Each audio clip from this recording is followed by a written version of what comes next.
Well, the big news from the WEC yesterday was the announcement of the new super season that's going to come. So Gérard, just tell us about the new season we're going to have. The idea was to make some change in WEC, especially with the calendar, and to make it sure that it makes sense regarding the story of the sports car and the endurance all around the world. And the epic event that we have during the season, the iconic one, is Le Mans 24.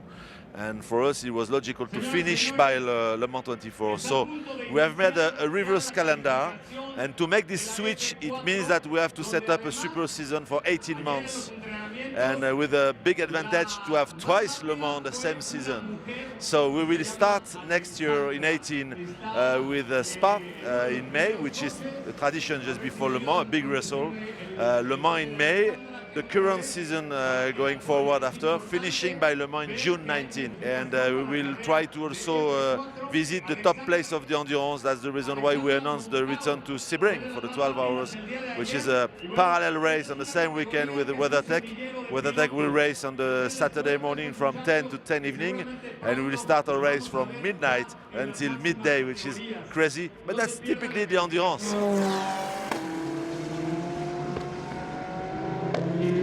Summarize what those changes to LMP1 are then. It's very easy. It will be a single group category, so LMP1 with one classification, one podium, just one. It will be still reserved only for LMP1 chassis. Nevertheless, for the motorization, we will be more flexible, and the potential level of performance between the different motorization, which is a natural aspirated engine or turbo engine or hybrid engine, will be more or less similar. Of course, hybrid will still have an advantage due to the best low consumption they are doing with the fuel.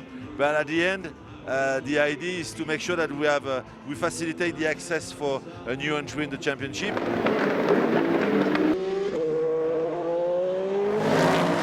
The good thing that I think about it, and I was saying to you, is that if you're going to make a change, make it big, go out there, be bold, be brave, and that's exactly what you've done. You know, we have three major preoccupations always, or concern.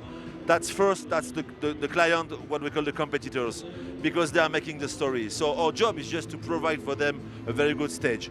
The second is the fan, because a sport without fan, it's not really the story. And for us, it's very important to pay attention for the fan. So I think that what we do with the LMP1, for example, is to make sure that you can have a real fighting next year in LMP1. Similar story than between Pescarolo and Audi, for example, a few years ago. It could happen next year. The third point is regarding the financial aspect, that you have to be careful for the team, for the paddock, to do something sustainable for the future. And I think that with the way we are using now, we are still exactly with respecting the value and the DNA of the sports car, taking consideration the financial and the economical aspect of the story, and making sure that there is always something fresh, new with the WEC. I would like just to say also that nothing is definitive. Yeah. When you try to be smart, you try just to be flexible, to adapt. The world is changing every day. Yeah. And the ways the motorsport now has nothing to compare with 2012 when we launched the WEC. So we have to adapt, still welcome the technology, but keep the fighting on the track. The most important is to see the global direction where we are going. After that, to do some small change, it is always possible.